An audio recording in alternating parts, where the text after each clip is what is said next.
Hello friends, Ramzan आने से पहले हम जो छोटी छोटी चीज़ें रेडी कर लेते हैं वही रमज़ान के दौरान सबसे ज़्यादा काम आती है। आज पार्ट 1 में मैं शेयर कर रही हूँ बेसिक ड्राई प्रेप आइटम जो अलग अलग रेसिपी में यूज़ होते हैं, एक साथ मिक्स नहीं होते। और एक बात, ये जो बेसिक ड्राई आइटम है जो हम रमज़ान के अलावा डे टू डे यूज़ भी होता है, आप इसे हमेशा के लिए भी कर सकते हो। इफ्तार के टाइम का रश होता है, इसलिए ये बेसिक्स पहले से रेडी हो तो कुकिंग बहुत स्मूथ हो जाती है। आइटम 1, कांदा फ्राई। सबसे पहले कांदा फ्राई करना। कांदा फ्राई बहुत मुश्किल काम होता है, ये बहुत वक्त लेता है। अगर हम इसे पहले से करके रखेंगे तो हमारा काफ़ी टाइम सेव हो जाएगा। जो कि हमें कांदा फ्राई हमें यूज़ होता है बिरयानी में, पुलाव में, रोल में, स्नैक्स में, सब में काम आता है। इसे फ्राई करो और जिप लॉक बैग में एयर टाइट कंटेनर में स्टोर करें। ये आपको पूरे रमज़ान तक यूज़ हो सकता है। और आप कभी रमज़ान के अलावा भी आप इसे रेगुलरली यूज़ कर सकते हैं, कोरमे के लिए, पुलाव के लिए, बिरयानी के लिए, जैसा हो वैसा आप इसको यूज़ करके अपना टाइम सेव कर सकते हैं। तो ज़रूर करना ये चीज़, जो कि बहुत इम्पॉर्टेंट भी है और टाइम कंज्यूमिंग भी है, जो आपको बहुत हेल्प करेगी रमज़ान में। और उसके बाद हम करेंगे ब्रेड क्रम्स। अभी हमारा कांदा हो रहा है, अब थोड़े ऑलमोस्ट बाकी है मेरे स्लॉट्स। ये सब पूरे स्लॉट्स होने के बाद हम करेंगे ब्रेड क्रम्स, जो कि वो भी एक इम्पॉर्टेंट चीज़ है जो हमें रमज़ान में यूज़फुल होती है। अब धीरे धीरे हमारे सारे स्लॉट्स ऑनियन फ्राई हो जाएंगे, फिर हम इसे ठंडा करने के लिए रख देंगे। जब भी आप कांदा फ्राई करो तो इसे पहले अच्छी तरीके से ठंडा होने दो। ठंडा होने के बाद ही इसे आप पैक करना। अगर आप ऐसे पैक करोगे तो ये मॉइस्ट पकड़ लेगा। और इसे जिप लॉक बैग या एयर टाइट कंटेनर में पैक करके डीप फ्रीज़र में रख लेना। अब हमारा सेकेंड है ब्रेड क्रम्ब। ब्रेड्स को हम अच्छे से ग्राइंड कर लेंगे। ग्राइंड करने के बाद इसे हम अच्छे से भूनेंगे, क्योंकि इसमें मॉइस्ट होता है। अगर हम ऐसे ही ब्रेड क्रम्स को फ्रिज में स्टोर कर देंगे तो ये ख़राब हो जाएगा और ज़्यादा वक्त तक नहीं चलेंगे।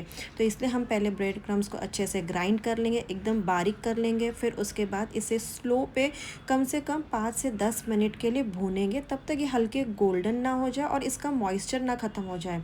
पूरा मॉइस्चर ख़त्म करना है और इसे अच्छी तरीके से भूनना है। इसे भूनकर हम इसे ज़िप लॉक बैग या एयरटाइट कंटेनर में रखेंगे, ताकि ये ख़राब ना हो सके। और इसे डीप फ्रीज़र में ही रखना है।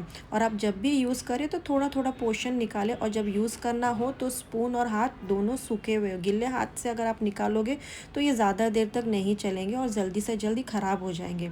ये भी एक मेन इंपॉर्टेंट चीज़ है, क्योंकि हमें हर स्नैक्स में ब्रेड क्रम्स लगते हैं। जैसे कोई भी आप टिक्की बना रहे हो, या रशियन कटलेट बना रहे हो, या चिकन के कबाब बना रहे हो, जो भी हो XYZ, उसके लिए हमें ब्रेड क्रम्स तो लगते हैं। रमज़ान के अलावा भी आपको ब्रेड क्रम्ब ये रेगुलरली यूज़ हो सकते, तो ये आइडिया भी आप अपने साथ सेव कर ले, ताकि आपको रमज़ान के अलावा भी ये चीज़ें काम आए। एक बार अगर हम ये सब चीज़ कर लेते हैं ना, तो हमारा काफ़ी टाइम बच जाता है। और हमारा, बोलते हैं ना, छोटी मोटी चीज़ों में वक्त बहुत जाता है। और यही छोटी छोटी चीज़ हम पहले से कर लेंगे तो हमारी हर चीज़ स्मूथली हो जाती है। देखो, अभी हमारे ब्रेड क्रम्स अच्छे से भून गए, उसके मॉइस्चर कम हो गए। अब हम इसे ठंडा करेंगे, और ठंडा करने के बाद हम इसे जिप लॉक बैग में अच्छे से भर के इसे स्टोर कर लेंगे। और इसे हमें स्टोर करना है डीप फ्रीज़र में, और डीप फ्रीज़र में आराम से आपको 1 से 1.5 महीना चल जाएगा। अब इसके बाद हम करते हैं बेसन। बेसन तो हमें पता है आपको हर चीज़ में लगता है। हर छोटी मोटी चीज़ों के लिए बेसन, कभी आलू के पकोड़े, कभी कांदे के पकोड़े, कभी पालक के पकोड़े, बोलते हैं ना, भजिया हमारा मेन रहता है स्टार्टर इफ्तार के लिए। हर घर में रमज़ान में तो बेसन के पकोड़े मतलब रहते ही है, हर चीज़ के पकोड़े रहते हैं। तो बेसन को हम क्या करेंगे, बेसन के अंदर हम डालेंगे 2 चम्मच अजवाइन, फिर उसमें हम डालेंगे 2 चम्मच चाट मसाला, फिर उसमें डालेंगे 2 चम्मच रेड चिल्ली पाउडर, और उसमें हम डालेंगे फिर थोड़ा सा नमक। और इस सब चीज़ को हम अच्छे से मिक्स करेंगे। मिक्स करके ये हम बैटर रेडी करके डब्बे में स्टोर करके इसे हम रख सकते हैं। इसे ऐसी जगह रखो कि जहाँ मतलब ठंडा ना हो, क्योंकि ये भी बेसन मॉइस्ट पकड़ लेगा तो इसका भी ख़राब होने के चांसेस होते हैं। तो आप जब भी यूज़ करें थोड़ा थोड़ा पोर्शन सूखे हाथ से या सूखे चम्मच से यूज़ करें, ताकि ये ख़राब ना हो और ये लाइफ टाइम तक चले। अब बारी आती है हमारे ड्राई मसाले। ये भी टाइम कंज्यूमिंग है, बस थोड़ा थोड़ा हम इसलिए कर रहे हैं ताकि हमारे रमज़ान स्मूथली जाए, स्ट्रेस फ्री जाए। तो चलो करते हैं। पहले हम अच्छे से, हम धनिया है, अक्खा धनिया, इसे भून लेंगे। अक्खा धनिया को थोड़ा सा रोस्ट कर लेंगे। रोस्ट करने के बाद इसे ठंडा करके इसके ग्राइंड कर लेंगे, इसका पाउडर बना के एयर टाइट कंटेनर में हम इसे रख लेंगे। देखिए इसे हल्के हल्के स्लो गैस पे भुनना है, फास्ट पे भुनोगे तो ये जल जाएगा, इसलिए हम स्लो पर ही भुनेंगे। स्लो पे इसे अच्छी तरह से भून लो। भून लेने के बाद में इसे हम ठंडा करके डब्बे में इसे हम रख देंगे। ये एक भी बेस है जो हम ऑलमोस्ट हर सेवरी आइटम में यूज़ होता है। अब इसके बाद हम करेंगे सौंफ। अभी हम करेंगे सौंफ। ये देखिए सौंफ भी मैंने पीस ली है। इसकी क्लिप मैं थोड़ा आगे आपको बताऊंगी कि मैंने इस सौंफ के पहले जो जो किए है वो उस क्लिप को मैं अभी आप शेयर कर रही हूँ। अब हम आते हैं काली मिर्च पाउडर के लिए। ये हम धनिया भर रहे हैं, देखिए धनिया भर के उसको लेबलिंग कर लो ताकि आपको भी कन्फ्यूजन ना हो। अब काली मिरी का पाउडर फ्लेवर रेडीमेड से काफ़ी बेटर होता है, तो घर में ही आप कर लो तो वही बेहतर होगा। देखिए काली मिरी भी मैंने पीस ली है। अब इसे भी हम बाउल में ट्रांसफ़र कर लेंगे, फिर एयर टाइट डब्बे में हम उसे भर उसे लेबलिंग कर लेंगे। ब्लैक पेपर पाउडर यहाँ पे मैं अब इसमें बरनी में भर रही हूँ और इसको मैं नेमिंग भी कर दूँगी। अब इसके बाद हम करेंगे रेड चिल्ली पाउडर। ये ब्लैक पेपर पाउडर हमने भर लिए। अब है रेड चिल्ली। बाप रे बाप, रेड चिल्ली बोले तो हमें हर चीज़ में यूज़ होती है। बोले जो भी हम स्नैक्स बनाते हैं उसमें तो रेड चिल्ली तो लगती है। इसे जितना भूनने में पीसने में वक्त लगता है उतने हाथों का भी ध्यान रखना पड़ता है, कहीं मुंह पे ना लग जाए और ना हमारा फेस जलने लगे।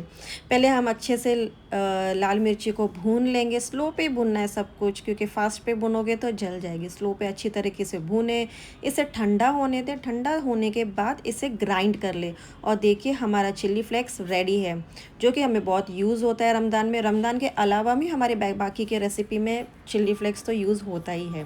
अब इसके बाद हम भूनेंगे जीरा। जीरा भी मेन इंग्रेडिएंट है। जीरा भी बहुत सारे बोलते हैं ना, जीरा मसाला, भुना जीरा फ्रूट चाट में, दही वड़े में और भी बहुत सारी चीज़ों में लगता है। डाइजेशन के लिए भी बहुत ही बेहतर है। तो अभी हम जीरे को अच्छी तरीके से भूनेंगे, फिर से वही स्लो गैस पे भूनेंगे क्योंकि फास्ट पे मसाले हमारे जल जाते हैं। अब स्लो पे हम जीरे को अच्छी तरीके से भून लेंगे। भूनने के बाद इसे भी ठंडा करेंगे। ठंडा करके इसे पीस लेंगे और पीस के इसे हम एक एयर टाइट कंटेनर में पैक कर लेंगे। देखिए हमारा जीरा अब भून चुका है। अब हम इसे ठंडा होने तक फिर उसे हम पीस लेंगे। देखिए कैसे अच्छी तरीके से भुना है। अब हम इसे पीसेंगे, फिर से ठंडा करके फिर एयरटाइट कंटेनर में हम इसे डाल देंगे। फिर इसके बाद हमने सौंफ भी पीसी है, जीरा भी पीसा है, अक्खी लाल मिर्ची पीसी, अक्खा धनिया पीसा है। जो बेसिक स्पाइसेस है, ड्राई मसाले, वो सारे हमारे हो गए पीस के। और इसे हम अच्छे से भर के लेबलिंग करके हम इसे रख देंगे। जब बेसिक्स रेडी होते हैं तो काम भी ईजी हो जाता है। ये थी मेरी प्री रमज़ान की बेसिक प्रिपरेशन पार्ट 1। सारी चीज़ें हम अलग अलग से एयर टाइट कंटेनर में स्टोर करें, मॉइस्चर बिल्कुल नहीं जाना चाहिए। और आप भी इस चीज़ को फॉलो करो ताकि आपका भी रमज़ान बहुत अच्छे से जाए, सुकून भरा जाए, स्ट्रेस फ्री जाए।